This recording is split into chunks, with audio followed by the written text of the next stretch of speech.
الله أكبر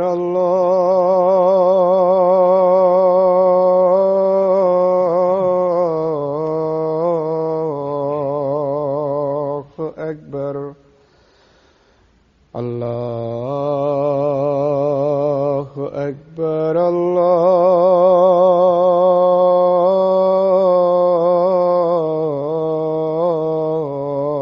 الله أكبر. أشهد أن لا إله إلا الله. أشهد أن لا إله إلا الله.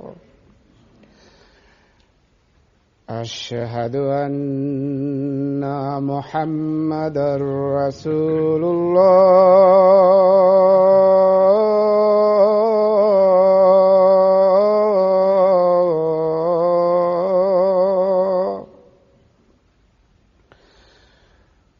أشهد أن محمدًا رسول الله.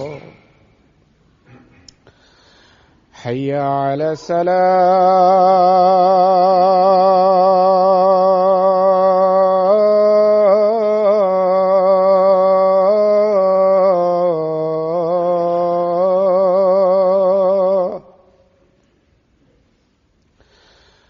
حي على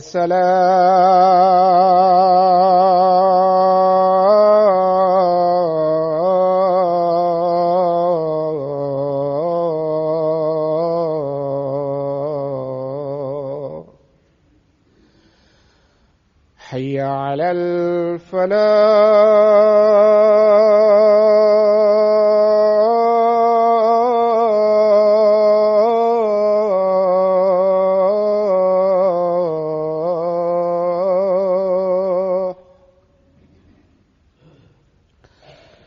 حي على الفلاح.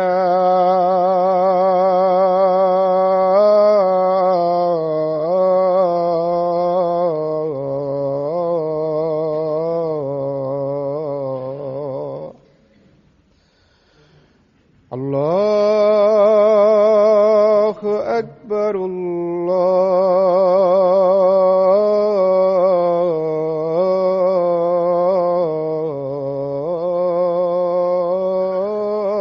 الله أكبر. لا إله إلا الله.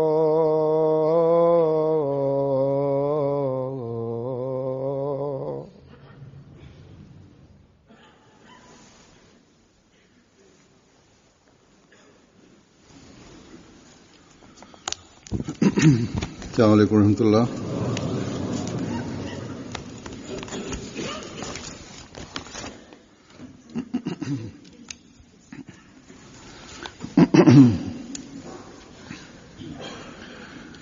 أشهد أن لا إله إلا الله وحده لا شريك له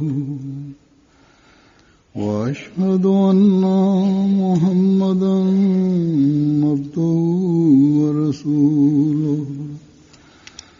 أما بعد فأعوذ بالله من الشيطان الرجيم. بسم الله الرحمن الرحيم.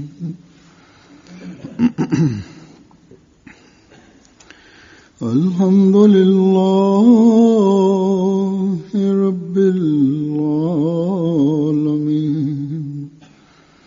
الرحمن الرحيم مالك يوم الدين إياك نعبد وإياك نستعين اهدنا الصراط المستقيم صراط الذين أنعمت عليهم غير المغضوب عليهم ولا الضالين.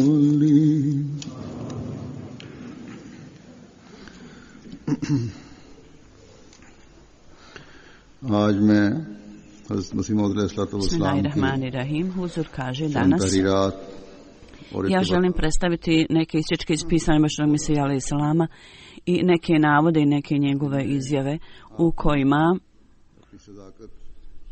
je on spomenuo o svojoj istinitosti i znakovima i čudima. Međutim, prije toga, u pogledu prošle hudbe petkom, ja želim da nešto spomenem. U prošloj hudbi petkom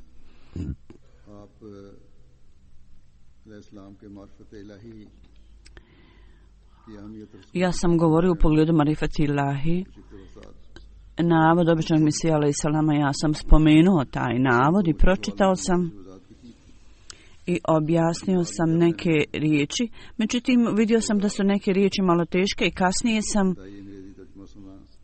kad sam slušao engleski prevod hudbe petkom i kad mi je data pismeno, ja sam uvidio, Huzur kaže, da ovaj isječak nije bio u cijelosti objašnjen i možda bude teško za ljude koji trebaju da prevedu to na razne jezike, možda bude teško za njih. Slično tome, ovi ljudi koji pišu, kad su zapisivali, za njih je to bilo teško. Zbog toga ja ću danas, Huzur kaže, želim da zapravo da pročitam ponovo ovaj isječak i poslije čitanja ja ću dati objašnjenje jednostavnim riječima ili nastojat ću koliko god budem mogao ilmi ikram u pisanju običnog Mesija alejhi selama je vrlo duboko i treba da uložite napad da to razumijete. Objašnjavajući ovu tačku da postupci u skladu sa naredbama Allahovim ne mogu biti bez shvatanja. Da se Mesija Maud alejhi selam kaže da je znanje, Allah je spomenuo ove dvije stvari potrebne da bi razumjeli Allah, da bi shvatili Allah. Jako je mnogo aspekata toga u pogledu Allah dželešanu, kao što je ibadet i druge naredbe Allah dželešanu, ih je više od 600. Međutim, sa veličanstvenošću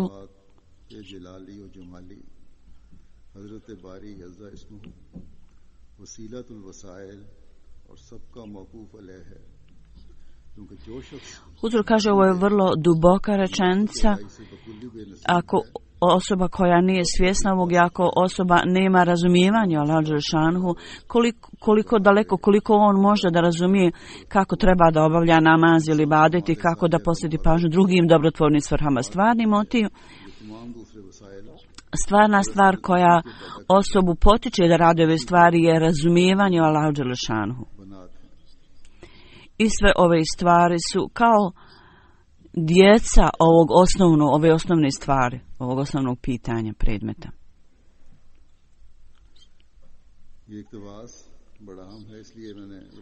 Ovaj isječak je jako važan i zato sam mislio za običnu osobu da razumije da treba da to bude objašnjeno. Prva stvar koju Hazret Mesih Maud alejhi selam ovdje spomenuo je da stvarnost Islama može spoznati samo ona osoba kad ide duboko u značenje i zna o tome i nastoji da postigne duboko cjelovito razumijevanje o tome i kad može znati cijelo razumijevanje, shvatanje o tome, kad uloži napor da treba znanjem imati znanje i potpuno razumijevanje. I on kaže, jako je mnogo načina da to uradimo, da iznađemo stvarnost Islama, i stvarnost Islama može biti manifestovana samo onim ljudima koji idu ovim putem. Iako je mnogo načina ako idu tim putem, ako oni shvate ovu stvarnost, onda mogu razumjeti stvarnost Islama. Među ovim sredstvima je namaz, post, ibadet općenito i sve naredbe koje su spomenute u časnom Kuranu i u skladu sa procjenom osobe, zapravo više, kao pogledu procjene više od 600 naredbe. Međutim, treba da zapamtite, niti možete iznaći stvarnost ibadeta, ni namaza, niti posta, to jest, da kažemo, ne možete obavljati kako treba ove sve stvari, ni namaz, ni post, niti možete iznaći o stvarnosti namaza, niti možete iznaći u pogledu stvarnosti naredbi časnog Korana, niti imate potpuno razumijevanje i shvatanje. Dubina ovih stvari i njihova važnost i stvarno znanje o tome može se samo steći kad Allah dželešanuhu, kad budete znali o veličanstvenosti Allahu dželešanuhu, kad budete saznali o Allahovoj jedinstvenosti i kad budete imali ovo čvrsto uvjerenje da je ovo Allah i da nema nikog drugog vrijednog obožavanja. I onda on kaže da razni atributi Allahovi u kojima su određeni atributi koji imaju u sebi veličanstvenost ili ljepotu, puno razumijevanje i shvatanje ovih atributa i razumijevanje, ako osoba nema razumijevanja, koliko to nije prisutno, koliko to nema, onda osoba ne može postupati u skladu s naredbama. Ako razumijemo atribute Allahove, samo onda bit ćete u stanju da obavljate ove stvari na kako treba na način kako treba. Drugim riječima možemo reći ibadet, namaz, post i druge naredbe. Ako razumijete stvarni duh ovih naredbi, kao što Allah dželešanu spomenuo u časnom Kur'anu, u prijevodu, znači svakog momenta Allah se pokazuje novom slavom. Zato treba da to znate. Stvarnost Islama i ibadet i s ciljem da razumijete Allahove naredbe, osnovna stvar za sve to je da znate Allahovu veličanstvenost, kako je on uzvišen i velik, i onda treba da znate o Božjoj jedinstvenosti, Božjim jedinstvu i atributi koji su atributi moći i slave Allahove. Treba dobro da razumiju ljudi te atribute. Atribute Allahove imaju svoje različite oblike slave i uzvišenosti.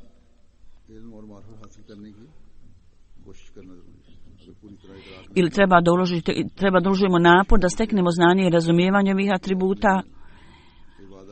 A ako ne možete u cijelosti to razumjeti, barem treba da nastojite da s ciljem dobavljate namaz i da postupite s nadima, treba da uložite barem napore da razumijete u cijelosti ove atribute Allahove. Zato što postupci o kojima ovisi sve ove naredbe Allahove, sve to ovisi o razumijevanju o Allahu dželešanu i shvatanju Allahu. Osoba koja je nemarna i ne vodi računa o tome kako on može obavljati namaze i ibadet kako treba. I koji su atributi Allahovi, koja slava njihova i položaj, ako osoba ne zna, kako onda neko može kako treba činiti ibadet i namaz i post i ostalo, ili posvetiti pažnju da čini da daju dobrotvorne svrhe ili sadaku. Svi ovi postupci, oni su motivirajuća moć da čovjek čini sve ovo što je dobro, što treba da čini. Osoba može biti uvođena tome da čini dobra djela. To je zapravo marifet, prikladno razumijevanje Allaha dželešanuhu. Što je veće razumijevanje osobe Allahu, više osoba razumije duh pobožnih djela i više će voditi računa da čini ove stvari na najbolji mogući način. Tako ako posvetimo pažnju prikladnom razumijevanju Allaha dželešanuhu, onda ćemo voditi računa o postupcima koje obavljamo. Iako ovo shvataju Allahu na samom početku, je zbog posebnog blagoslova Allaha dželešanu. On bude dat pobožnim ljudima, on bude darovan pobožnim ljudima. Međutim, onda ovo razumijevanje Allah o Allahu, činjenjem dobrih dijela, to se onda uvećava to razumijevanje i osoba dođe u takav položaj, u takvu stanje da sazna o stvarnosti Islama.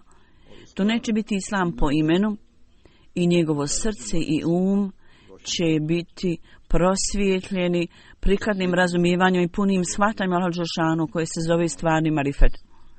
I ovo je nešto što istinski musliman ili osoba koja tvrdi da je musliman treba da ima takvo znanje o islamu, treba da razumije dobro ove stvari duboko.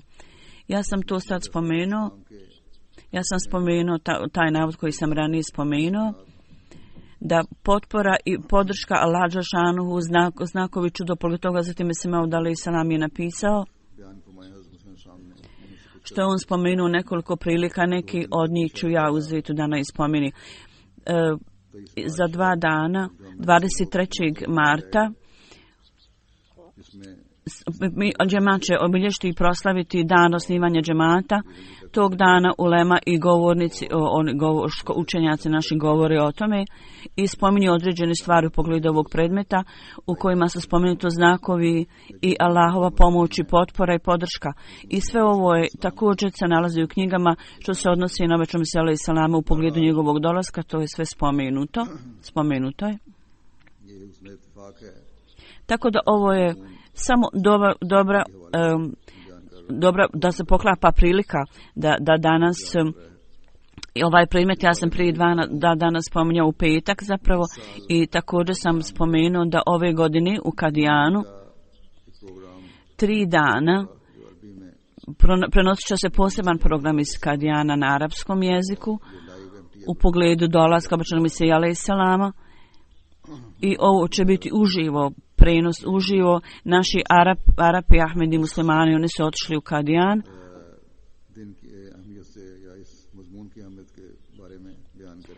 U pogledu važnosti ovog predmeta on će govoriti o tome koliko ovaj predmet važan u gradu Kadijanu. Ovaj program će uživo se prenositi od tamo i nadamo se da u nedjelju ja ću također dati svoju poruku i odatle treba da se članovi džemata da izvuku koristi i sve ostali također. Sada ja ću predstaviti određeni navod obećanog Mesija alejhi selama u pogledu njegovog dolaska i u pogledu njegove istinitosti. I predstavljajući znakove ovog pomračenja mjeseca i sunca, želim da objasnim ovo. Ozat Mesija Maud alejhi selam Vašnjamić ovo kaže, Sayyid al-Hutni hadis, da Muhammed Zarbićim se kaže,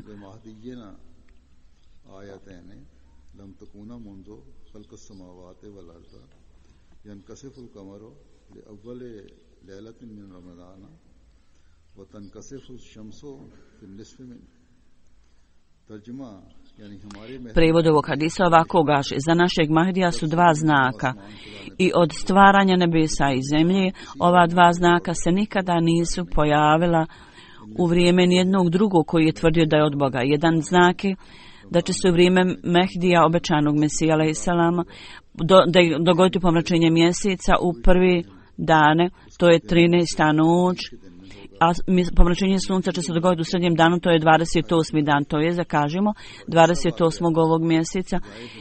I ovaj događaj nikada se nije dogodio od stvaranja čovječanstva, ni za jednog poslanika, ni vjerovjesnika nije se dogodio ovakav znak. Ovo će se samo i određeno i suđeno da se pojavi samo u vrijeme obećanog Mesija alejhi selam. I sve novine i eksperti, stručnjaci ovog znanja u ovo vrijeme, kad je 12 godina prošlo od moje tvrdnje, obećanog Mesija kaže, ova vrsta pomračenja sunca se dogodilo 2 puta u Ramazanu, kako je predskazano, 1 put u ovoj zemlji, 1 put u zapadnoj hemisferi u Americi. I oba slučaja bilo je tačno ove dane kako je bilo istaknuto i određeno u hadisu. U vrijeme ovih znakova niko nije tvrdio da je Mahdi osim mene, obećanog Mesija kaže. koji je spomenuo ove znakove kao znak potvrde njegove tvrdnje. I obećam se, kaže, ja sam objavio jako mnogo članaka u pogledu ovoga i zato ovi nebeski znakovi su namijenjeni za mene. I drugi dokaz toga je da 1 godinu prije dolaska ovog znaka Allah Đelešanuhu je meni obavijestio me o ovom znaku i rekao takav znak će se dogoditi i ovo je objavljeno u knjizi Brahini Ahmedije. Prije nego što je ovaj znak pokazan, već je došla vijest do skoro 100.000 ljudi. Tako da ste objasnili objašnjenje ovoga, predstavili objašnjenje ovoga. I mnogi ljudi su govorili o tome. Obećam se je rekao da će se taj znak dogoditi i već najveći dalje ovu stvar on kaže, ovaj hadis je baziran na informaciji o nevidljivom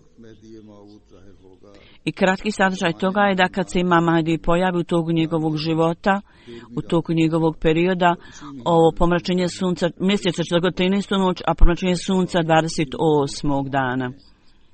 I ovaj događaj se nije dogodio u životu nijednog koji je tvrdio da je od Boga osim u vrijeme Imama Mahdi. Reći tako jasno predskazanje nije poslao nikoga drugoga, ne može niko drugi dati tako to ne osim onoga koji je poslan od Boga.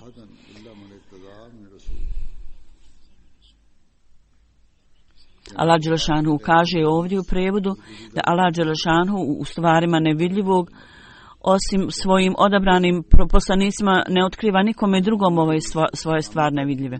Dakle, ovo predskazanje u skladu sa predskazanjem u cijelosti se ispunio i sada oni to izgovaraju da je to nepouzdano navod, izjave i tako da. Ovi ljudi ne žele da se jedno predskazanje časnog poslanika sallallahu alejhi ve sellem ispuni i da se nijedno predskazanje časnog Kur'ana ne ispuni. Ovaj argument istine je znak ispunjenja predskazanja časnog poslanika sallallahu alejhi ve sellem. Vrijeme je došlo da on bude poslan u skladu s tim i nekoliko godina taj znak se nije dogodio. Kakav može biti snažniji argument i dokaz od ovoga? I istinitost ovog hadisa je učinjena samo po sebi istinitom i ovo je visoki standard istinitosti. Ne prihvatiti znak Allaha al-Đelešanu je nešto drugo. Inače ovaj veličanstveni znak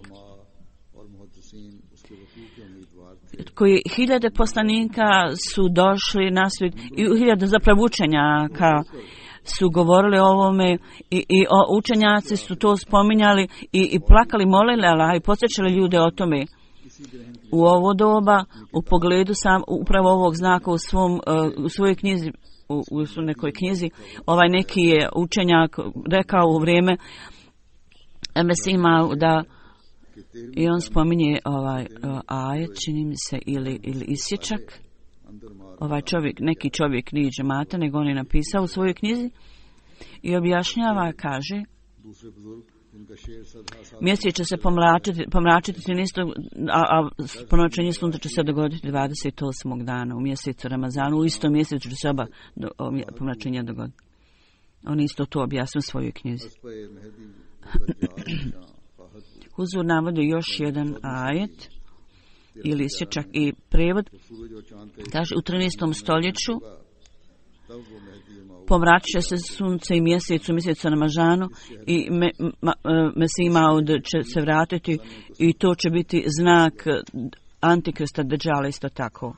I ovo se već dogodilo.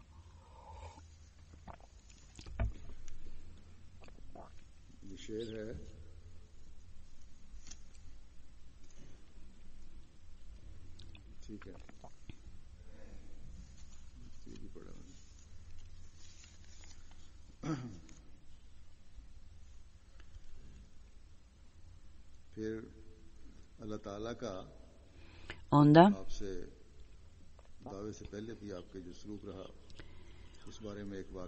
čak prije nego što je tvrdio da ima Mahdi, kako Allah postupao prema običanom Mesiju alejselamu, jedan događaj Huzur spominje to, jedan znak i običan Mesija kaže, meni je bilo rečeno da će moj otac umrijeti prije zalaska sunca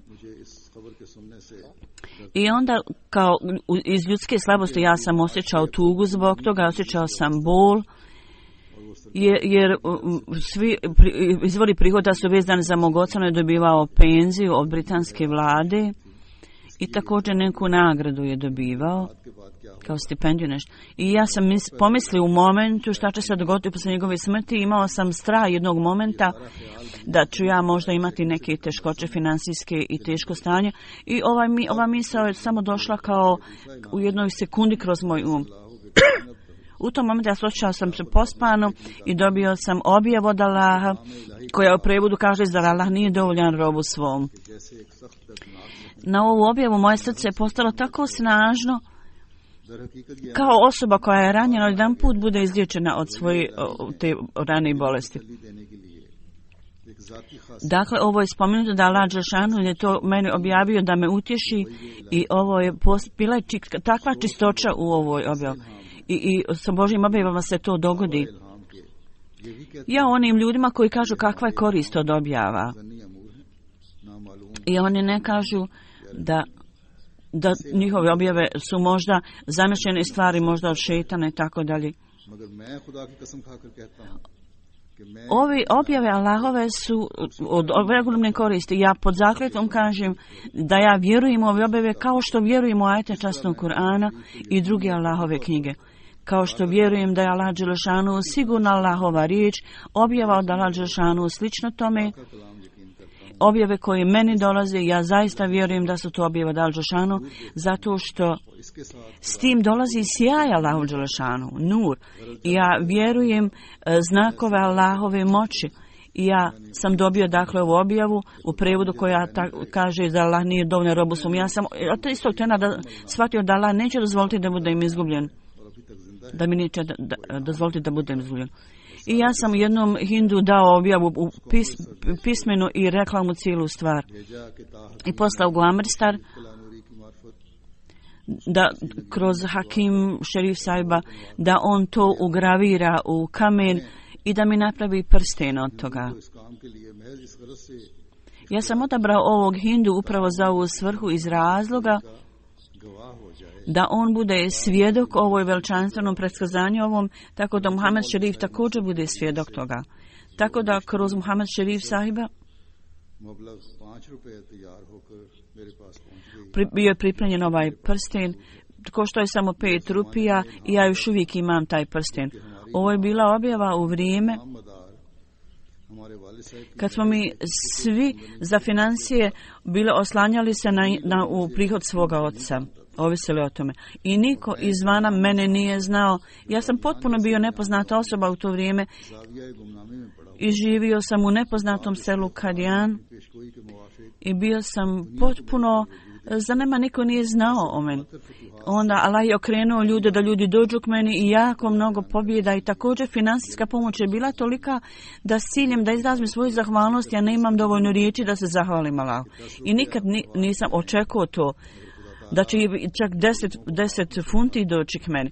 Međutim, Allah Đelešanuhu, koji je ovog poniznog roba digao iz prašine, a ove ljude ohole, od njih je ponizio u prašinu. I 1000 rupija je dolazilo meni. Iz ovog ljudi treba da shvati da mnogo godina 1500 rupija košta samo naša otvorena kuhinja i jako je mnogo drugih visokih troškova kao objavljivanje knjiga, osim toga i tako dalje. Treba da uvidite da ovo predskazanje kako je prekrasno i kako jasno se ispunilo. Je li to posao lažova ili je li ovo njegovo šejtansko razmišljanje? Sve je ovo posao Allaha Đelešanuhu koji je taj koji daje svaku čast i slavu. Ako neko nije siguran u ovim stvarima, onda može pogledati na moju poštu kako je Allah Đelešanuhu otvorio vrata prihoda ovi za dugo vremena. Sada ova naša kuhinja otvorena kuhinja koju je započeo Hazreti Mesih Maud alejhi selam, raširena je svuda i zbog hilafeta i ovdje u Velikoj Britaniji stalno imam kuhinju koja svaki dan kuha hranu. I ovo je stalni jedan ogranak aranžmana običnog Mesija alejhi selam za one ljude koji su na dužnosti ovdje u kuhinji. Na dužnosti gostoprimstva treba davati pažnju da gostoprimstvo svih ljudi i nije dozvoljeno pretjerano trošenje. Sve treba biti uz planiranje i ne treba biti nikakav izraz ni škrtosti niti rasipništva. Tako da kuhinja obično se nastavi uvijek. Ponekad ja primim neke prigovore u pogledu gostoprimstva.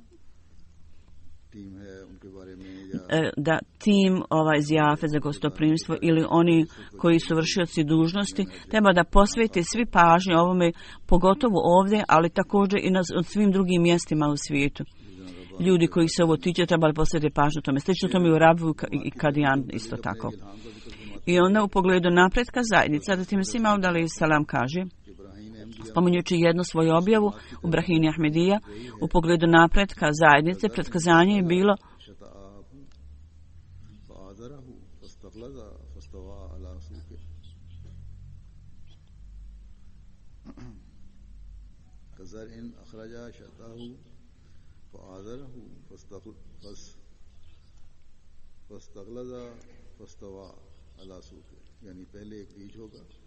u prevodu ovo kaže prvo će biti sjeme, onda će ono izbiti u ogranke i proklijati i nastaće velike grane i ogranci. Ovo je veličanstveno predskazanje prije imeno osnivanja naše zajednice. Nekoliko godina prije osnivanja zajednice. Niko nije nikakvog imao društva sa mnom. Niko nije znao čak za moje ime. Međutim, poslije toga, Allahovom milošću, on je stvorio ovu zajednicu koja sada ima više od 300.000 ljudi. Kad je, obično se ovo pisao, kad ja sam bio kao malo sjeme koje je zasijano Allahovom rukom, onda ja sam bio nepoznat i sada mnogi ogranci vezani su sa mnom. Ovo je ispunjeno Allahovom rukom. Sada Allahovom milošću vidim da je džemat Ahmedija osnovan u 204 zemlje i milioni ljudi kroz MTA, naš satelitski program, do njih stiže poruka običnog Mesija alejhi selama. Onda on kaže na jednom mjestu u pogledu drugog znaka da u Brahini Ahmedija ovo predskazanje je tamo također spomenuto.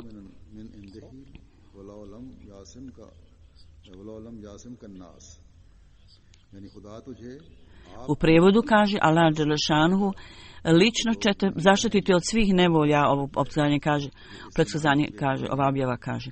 Iako ljudi neće željeti da bude spašen od ovih nevolja, nesreća. Ovo predskazanje je dato u vrijeme kad sam ja potpuno bio u nepoznatom čošku i niko nije imao društva i nikakve veze sa mnom. Pitanje zaštite može biti samo onda kad neko zna. I poslije toga kad sam ja iznio tvrdnju obećanu Mesija alejhi selam sve hođe i svi ljudi koji sam znao postali su kao vatra prema meni. Jedan misionar je također bio je protivnik moj i hođe iz Punjaba su jednom bili krvnože i žedni moje krvi. I on kaže, neke hođe, oni su se pojavili na sudu i davali su svjedočenje da u potporu svećenika. I ponekad su molili Boga da taj kršćanin bude pobjednik. Ja sam molio Allaha u džamiji i plakao i jecao i dao da oni su plakali, jecali, ja mislim, a oni su, protivnici obično su plakali, molili Allaha da daju pobjedu ovom svećeniku zbog koji su mene optužili. Međutim, Allah nije primio njihove dove. To je ta ulema. Ovo je vrsta ljudi koji su poznati kao muslimanski umet. Ovi ljudi su nastavili sve što su mogli. Pokušali sve što su mogli, koliko god su mogli. I učinili su napore pomagali su čovjeka koji je neprijatelj Allaha i poslanika sallallahu alejhi ve sellem. Ovo pokazuje da ove hodže su postale neprijatelji mog života.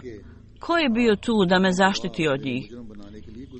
Iako 8-9 ljudi su dali svjedočenje protiv mene, ko me je zaštitio?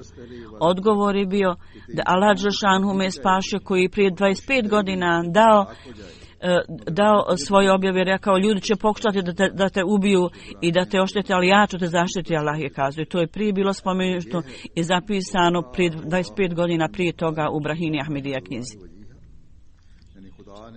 I Allah dželešanu je onaj koji me potpuno očistio ove optužbe koja je iznesena protiv mene.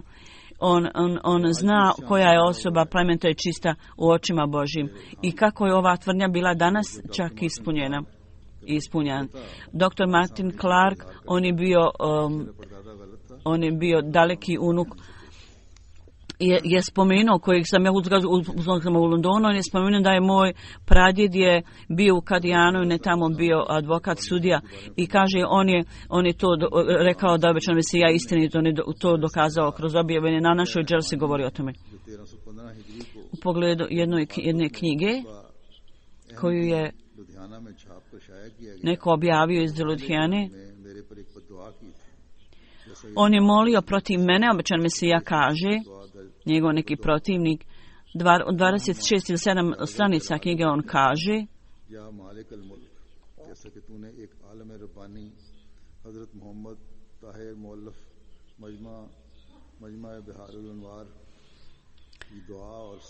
on je učen, spomenuo ili ovaj pisac bio učenjak, izvinjavam se, nisam razumela.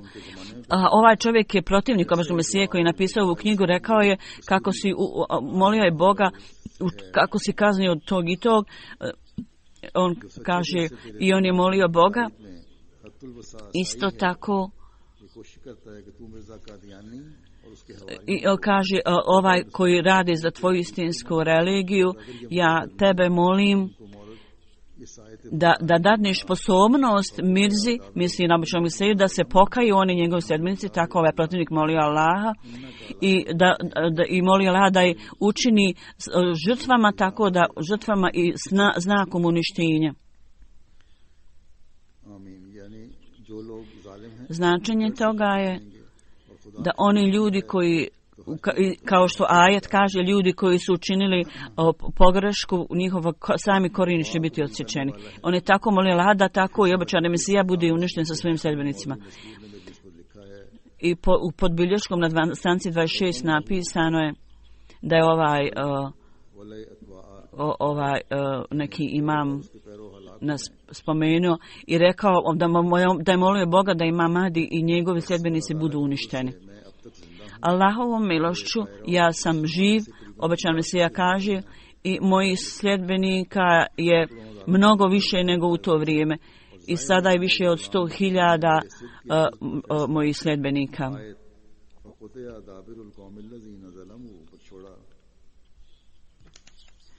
I u skladu sa ovim ajetom, on je ostavio odluku u skladu sa ovim ajetom. I značenje toga je da onaj koji je lažan, da njegovi korijeni budu presječeni, odsječeni. Dakle, znači kogod je protiv Allaha i radi protiv Allaha da bude odsječen. Međutim, njemu Allah nije dao ni toliko odgode da nije vidio, nije dočekao ni objavu svoje ove knjige, umro je prije toga i svako je bio svjedok da je nekoliko dana poslije ove dove on umro. On nije ušao u Mahil, on je samo molio protiv onog koji je u krivom. I nepravda je da neko kaže da on nije tražio Mubahilu, da je on tražio Mubahilu. Allah zna ko je nepravedna osoba. I kad ljudi čekaju na odluku od Allaha, zašto je Allah dželešanu ovog čovjeka usmrtio?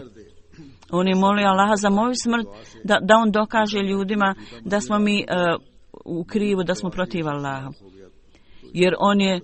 Jer u to vrijeme je lažni Mahdi bio ubijen i molio Allaha da tako bude i obećani Mesija ubijen. Zašto onda to nije bilo u našem slučaju?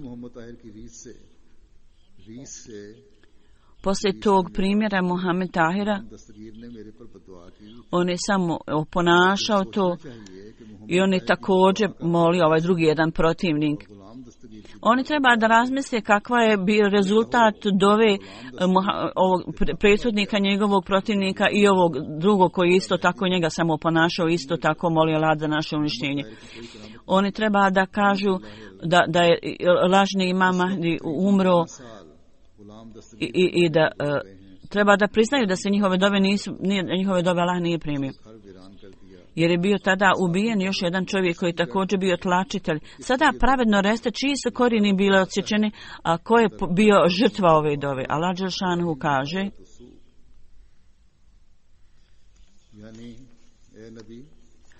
u prijevodu ovo kaže: o poslaniče, ovi ljudi, tvoji neprijatelji, oni u razne kušnje dolaze na tebe pada. Međutim, prema ovo je Allahov sunnet. Svako ko moli Allaha protiv ispravne osobe, ta se dova okreni protiv njega i obije mu se o glavu. I ovo je dokazano iz Kur'ana i iz hadisa. Sada mi recite, je li on umro ili nije poslije ove dove?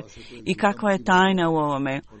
Da dova ovog Tahira da lažni Mesaja umre, a onaj koji je molio Allaha protiv mene, on je umro. On je umro prije nekoliko godina, ja sam Allahovom milošću živo, večani Mesija kaže.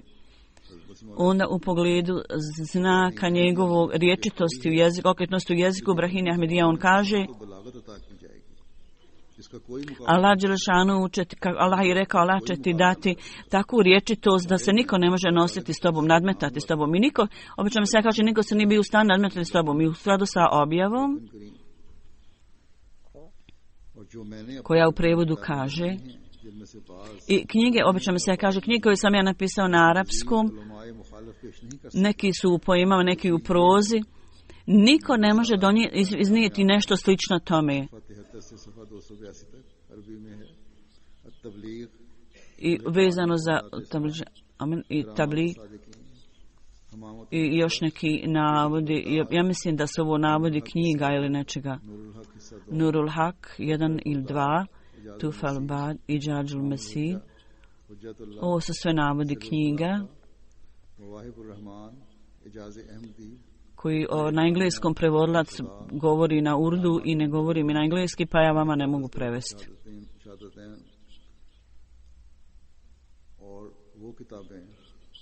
Ove knjige koje su štampane i napisane na arapskom, ali još nisu zapravo objavljene, štampane. I ovo su još neke druge knjige običanog Mesija alejhi selam. Ovo predskazanje je on dao i Allah dželešanu mu je rekao i onda on napisao ove knjige. I u pogledu riječitosti i izvanrednosti ovih knjiga, Arapi kažu, ja sam u nekoliko hudbi prije, ja sam spomenuo u pogledu nekih, vezano za neke navode, da u ovo doba isto tako ljudi su to iznosili, rekli, da je jedan put, obično mi se kaže, jedan put je Hindu došao meni kad ja ne pamtim njegovo ime, ali on je rekao, ja želim da održim skup, i on je rekao da napiše svoj članak knjige u svoje religije tako da bude pročitan na mitingu. Ja sam to odbio, međutim on je bio uporan i onda sam se ja poslije složio. Ja sam znao da ništa, obično se ja kaže, ne mogu reći bez Allahove pomoći, bez njegove da me osposobi, ništa ja ne mogu raditi. To sam molio Allaha da mi objavi predmet i temu koja će biti dominantna nad svim govorima na tom skupu onda. I osjećao sam kao da je Allah dželešanu udahnuo svog duha u mene i onda sam vidio aktivnost ovog pobožnog duha u meni i ljudi oko mene su znali da ja nisam pripremio nikakve bilješke za ovu temu. Što god sam napisao bilo je spontano. I ja sam to tako brzo napisao da ovi ljudi koji su trebali da jasno napišu, bilo je teško za njih da sve to zapišu takvom brzinom. Jasno. Onda sam primio objavu koja je rekla, tvoj govor će biti najbolji od svih. I kad je ovaj članak pročan na toj konferenciji, na tom skupu, ljudi su to slušali sa najvećom mogućom pažnjom. To je bilo nešto da je predsjedavajući na skupu također spomenuo i rekao, ovaj govor je nadmoćan i dominantan i najbolji nad svim drugim govorima. I engleske novine su također spomenuli i rekli da je ovaj govor bio najbolji, ovaj članak bio najbolji.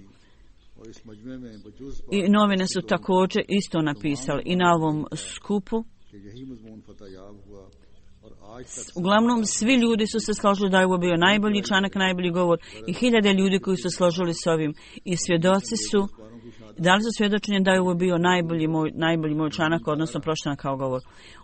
U skladu s ovim novinama, oni su proglasili, ovaj moj predskazanje da će biti proglašen moj govor najboljim ispunilo se.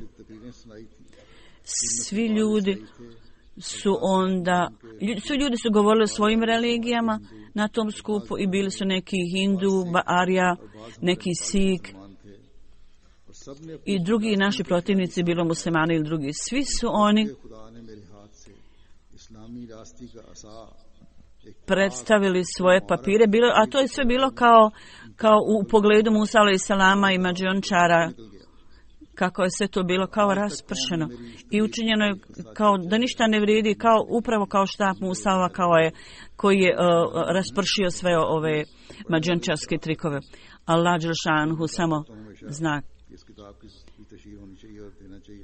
Ove još knjige koji su razne vrste knjiga, sam zato rekao da ova knjiga treba da bude raširena u velikom broju. Mnogi ljudi su meni pisali da čitanjem ovog članka koja je sada knjiga Filozofija učenja Islama, kad pitam nove Ahmedi muslimane šta ih je najviše impresioniralo, oni kažu Filozofija učenja Islama, da to treba naširoko ta knjiga da bude raspodijeljena. Poslije čitanja ove knjige ljudi kažu da su zainteresirane bile za džemat. Zatim Mesih Maud alejselam kaže da ove objave, kad je Allah rekao ja neću te napustiti dok ne napravim prijateljstvo između pobožnih ljudi i odvojim pobožne od nepobožnih. Allah dželšanhu me nije ostavio samog, on me u svakom pogledu i na svakom koraku štitio. Svaki kamen koji je bačen na mene, on je zadržao. Strile koji su bačene na mene, on ih je vratio natrag neprijateljima. Ja sam bio bespomoćan. I Allah dželšanhu me uzeo u svoje ruke. Ja sam bio ništa, on mi je dao slavu. I 100.000 ljudi imaju sada ljubav prema meni, Allah im je dao ljubav prema meni. Allah je rekao, moja pomoć će ti doći. I on je rekao, moje riječi će biti ispunjene, Allah je rekao. I kad financijska pomoć dođe, onda ljudi koji negiraju, njima će biti rečeno, zar ove riječi nisu bile ispunjene koji ste vi negirali? Danas su sve ove stvari ispunjene i nema nikakve potrebe da se dalje objašnjava.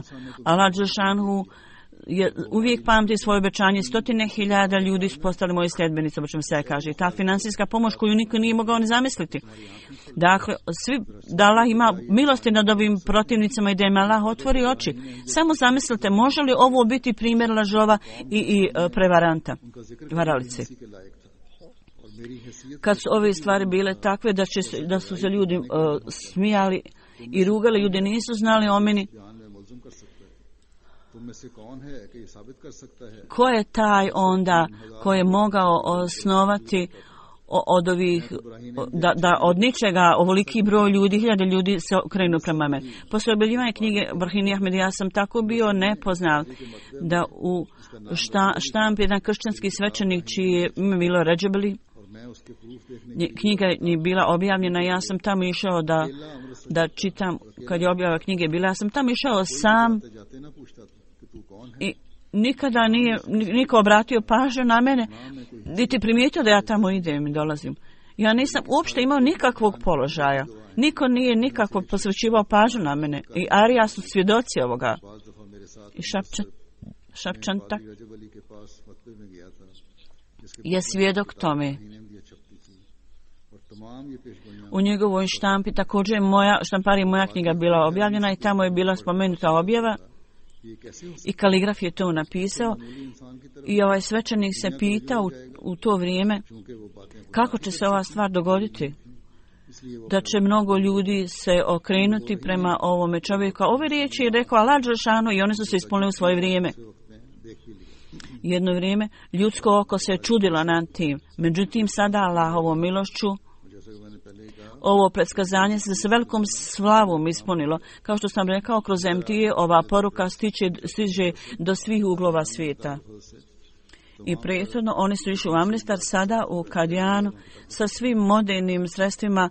Mi imamo vrlo lijepu štampariju i sve knjige se tamo štampaju.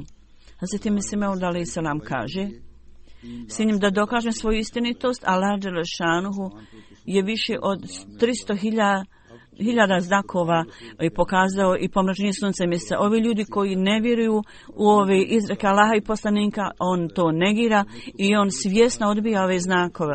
I uprkos činjenici da su znakovi tu, on mene proglašava da sam prevarant. Kako on može biti istinski vjernik, takav čovjek? Ovo su bili neki od znakova, Huzur kaže, koje sam spomenuo, 100.000 govora. I ovo su sve znakovi istinitosti obećanog Mesija alejhi selama i ovi znakovi nisu otkazani. Ovaj se proces i danas nastavlja, ispunjenje znakova. I 100.000 ljudi nakon što vidjeli znakova pridružuju se Ahmedija zajednici i oni daju zavjet bajata. Najveći zaljubljenik časnog poslanika sallallahu alejhi ve sellem, ljudi dolaze u njemu, to je obično Mesija alejhi selam i Ahmedi u nekim oblastima imaju teškoće. Inšala doći će vrijeme kad će sve ove teškoće proći. I sigurno u našem vjerovanju i uvjerenju naša vjera će dalje biti ojačana. Hazreti Mesih alejhi selam kaže: zamislite se nad ovim stvarima. Allah dželešanuhu da ih nagradi. Inače, Allah dželešanuhu nije završio svim znakovima. I ja se kunem njegovim imenom da on neće završiti svim znakovima sve dok moja istinitost ne bude učinjena očitim ljudima. O svi ljudi koji me slušate, imajte straha od Allaha. Nemojte prekoračivati granice. Da je ovaj plan napravljen od strane čovjeka, Allah dželešanuhu bi mene uništio i ne bi ostavio nikakvog traga od mene. Međutim, vi ste vidjeli kako Allahova potpora, Allahova pomoć je uvijek uz mene. I toliko mnogo znakova je pokazano koji su izvan moje zamisli, izvan moje snage. Ja ih ne mogu čak ni izbrojati. Jako mnogo neprijatelja bilo koji su umrli, koji su molili Allaha i umrli su. O ljudi, zamislite se u ime Allaha. Kao što sam rekao, 120 godina je prošlo i Allahovom milošću ova zajednica pravi nagli napredak. Zar ovi ljudi neće iskoristiti svoj intelekt, ovi protivnici naši, zar neće zaustaviti svoje suprotstavljanje? Mi jednostavno možemo moliti Allah dželešanuhu da im bude, da li im Allah dade mudrost, da budu u stanju da prepoznaju imama ovog doba. Međutim, kada Allahova kazna dođe, svi neprijatelji, svi protivnici budu samo oduvani i budu razbacani u komadiće, razbijeni u komadiće.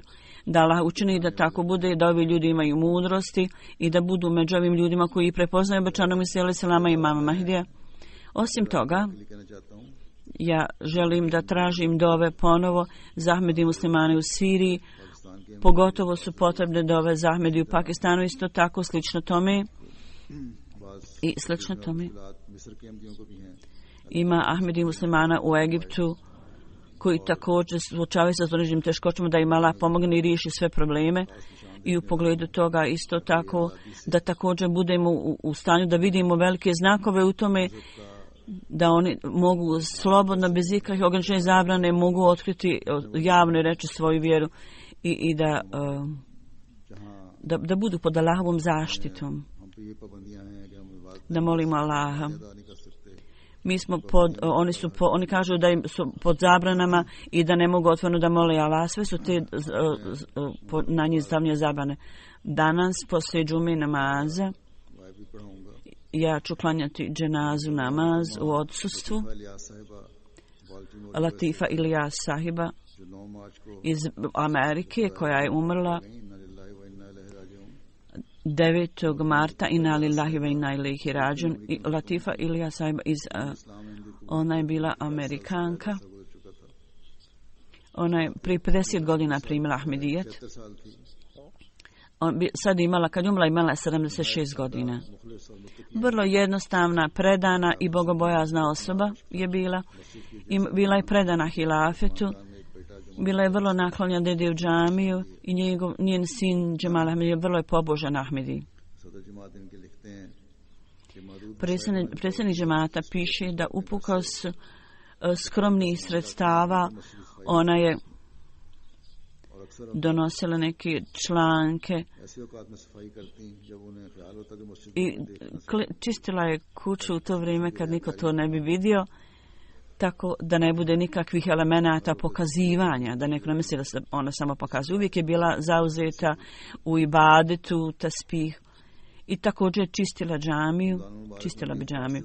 U toku Ramazana ona bi dolazila nekoliko sati prije iftara i očistila bi kuhinju i nikada nije prigovarala zašto ljudi pravi nered tamo. Uvijek bi govorila služenje religije se treba smatrati milošću Allahovom. Dolazila je pješke, iako je bilo 70 godina. Neki Ahmedi iz poštovanja bi nudili joj da je voze, međutim ona je govorila svaki korak poduzet na putu ka džamiji daje nagradu od Allaha. Ispunjavala je dužnosti u toku dželse, bila je financijski sekretar u lokalnoj branši nekoliko godina. Nije imala nikakve sudžbe ni prema kome, bila je vrlo ljubazna prema djeci i uvijek je obraćala pažnju da sluša hudbu petkom i posticala drugi ljude isto tako. To njena je dužnost, smatra svoju dužnost da je na džumu. Kad njen sin ne bi išao na džumu, ona bi pitala ga zašto ne ide, on rekao zbog posla nisam mogao ići, tako da ona ga je upozoravala i savjetovala da ne smije propustiti džumu. Ovo je bio dojam njenog sina. Kad je bila hudba na MTA, čak u toku vožnje on bi slušao hudbu, slušajući svoj majku. Tako njen sin je također dobre prirode.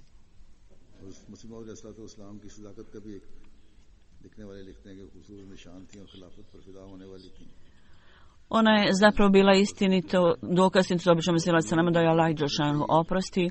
Isto tako ljudi treba da obrati pažnju, oni koji ne obraćaju pažnju na hudbu na MT, da slušaju hudbu. Ako svi ljudi budu vezani za MT i budu slušali hudbu, onda Allahovom milošću će standard odgoja i džemata će se uvećati, da Allah dželešanu sposobi sve ljude da tako čine i da uzdigne dušu ove umrle gospođe i osposobi njenog sina da čini dobre stvari koje je ona radila u toku svog života.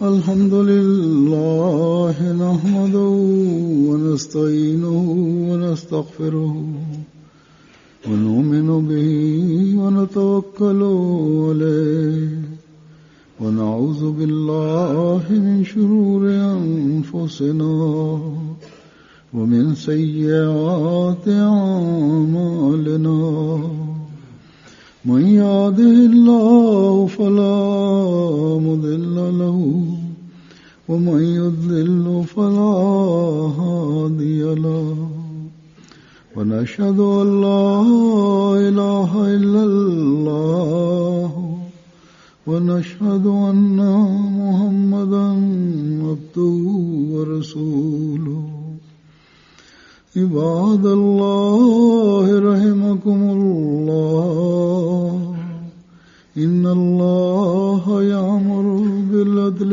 والإحسان وإيتاء ذي القربى وينهى عن الفحشاء